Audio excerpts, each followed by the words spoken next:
Hi, my name is Krista Francis, and I am recording this video for Texas government. This video is in response to the war on drugs scandal that happened in Tulia, Texas in 1999. Basically, during that time, they were trying to, um, you know, lock up anyone who was basically selling drugs at that time, supposedly. They had an investigator by the name of Tom Coleman who who was an undercover cop and reported anyone who sold him drugs, illegal drugs. Um, Tulia is a small town in Texas where it was, well, most likely, well, obviously still is racism, where the white community and the black community was separated by train tracks, basically.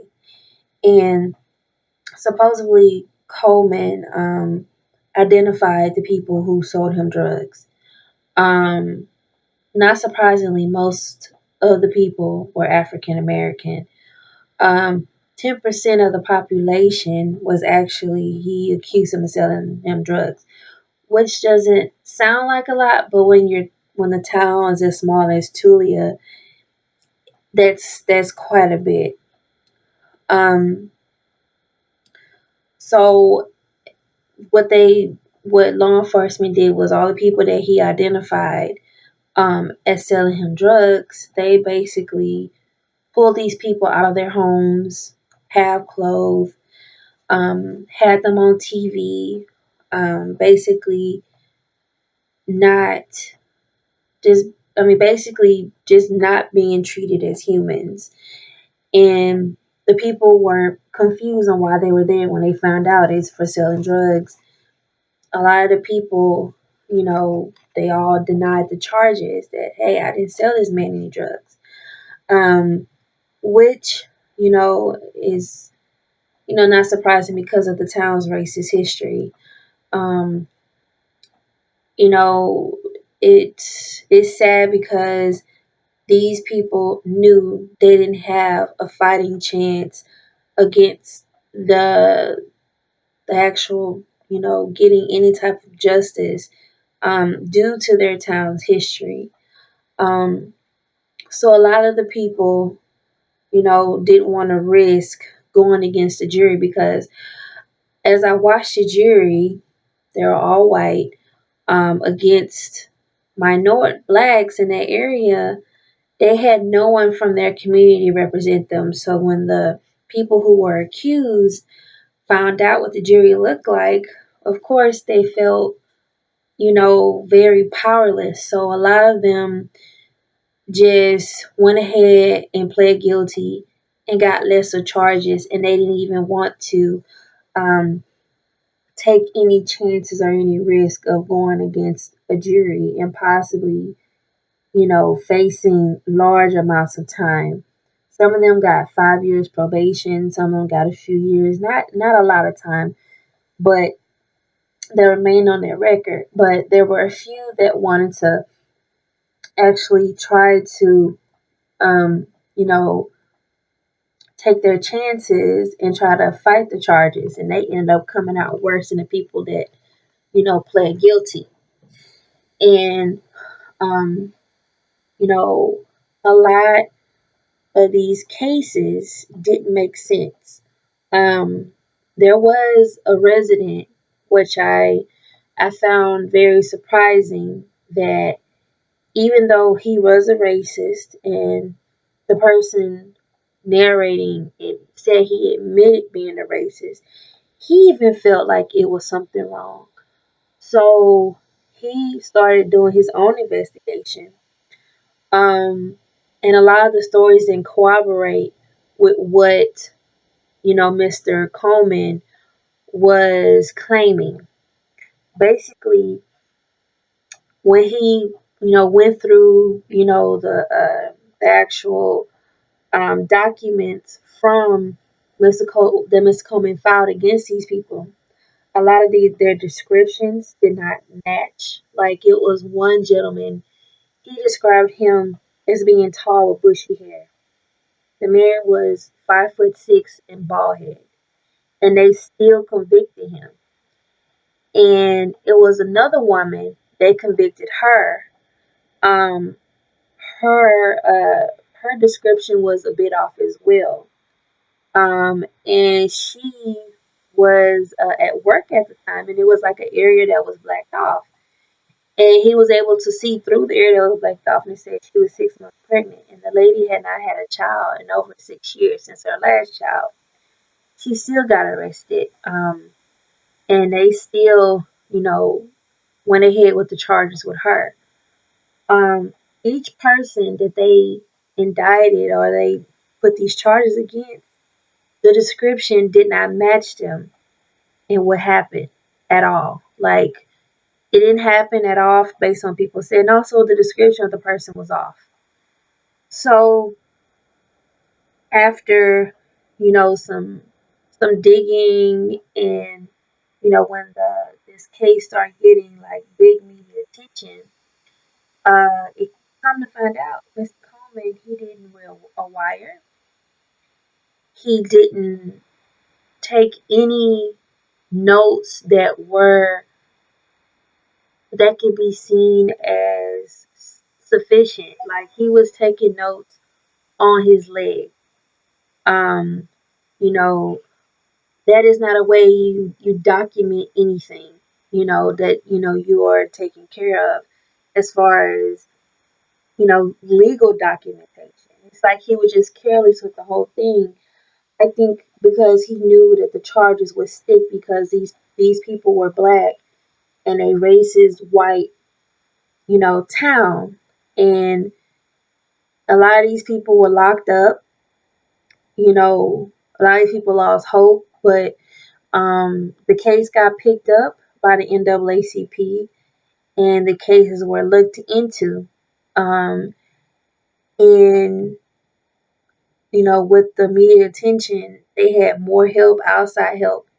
They saw Mr. Coleman's credibility go down and down and down based on his past history of um, his previous employer letting him go because of his misconduct at his previous job in law enforcement, of his own personal charges against him from his ex-wife and someone else he worked with, him, basically racking up charges from his employer. It shows that he does not have, um, you know, he's not an honest person.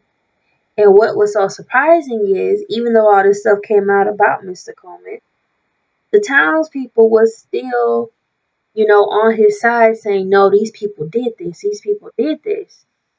which is sad because, these people more so going on their hatred of the black community other than what is really right. And, this whole thing happened in the late 90s, but during the 90s, they had this, in the 90s, it was this era of, they did have the war on drugs, but they also had like a little era called the super predator. Basically, at this time, our first lady at the time, Hillary Clinton, she said that, kids around that, teenagers around that time were more violent and they didn't have a conscience.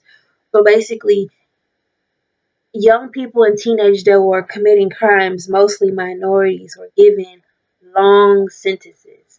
This is something that I studied for a previous class, but it seems like the era of the 90s is like it was a war on something. They had to focus on one thing, try to take care of issues within America at that time by throwing these large sentences on people to possibly try to resolve an issue that they wanted to focus on at that time. And I feel like in Tulsa, they may have taken this opportunity at that, point in time in, in their point of time to take advantage of what their true intent was, which was to get rid of the black community. And I feel like it's sad that these people basically had to wait 5 years to get full justice. It took a lot of media attention for these people to get, the actual justice that they deserved, for people to actually take a second look at what was going on in this small town. And I think they assume since the town was so small, they can get away with it. It's not like a big city like, Houston or Dallas. It's a small little town, but I'm glad that it did get the attention that it needed, and these people, got to go on with their lives, and you know, they were able to get the justice that they deserved. And what is surprising to me is, Mr. Coleman, his previous employer, after digging, they found that this man was not credible at all. And it makes me question, like, okay, so how did this man get this job, from his previous work experience? I feel like they just picked anyone, to basically carry out their full intent, you know, with this whole thing. I don't think it was a war on drugs. I think it was a war on the black community. I think that this small town wanted to expunge the whole town of, the black people in the area. So they tried their hardest to get them out by any means necessary. And what is so surprising is during this whole thing where they were trying to fight it, it was one person that was she was wanted for selling Mr. Coleman drugs, but at the time she was in a whole nother city, and they still had a warrant out for this woman's arrest. And she came during the time they were trying to sort things out, and it was getting attention. She still got locked up. And I know she was able to, basically get all her charges dropped as the others that were involved in this case. But I'm really glad that, the case got the attention it deserved. These people got to move on with their life. Um, but it's sad because, a lot more people are going through this now, and this is probably not the last time this is going to happen. Um, and it's just sad that something not too long ago like this happened. And, hopefully our country, you know, brings down laws that gives us as citizens, you know, um, more protection, because we're seeing a trend now of the same crime being committed against minorities, and nothing is happening. Nothing's really happening to stop it or to help it.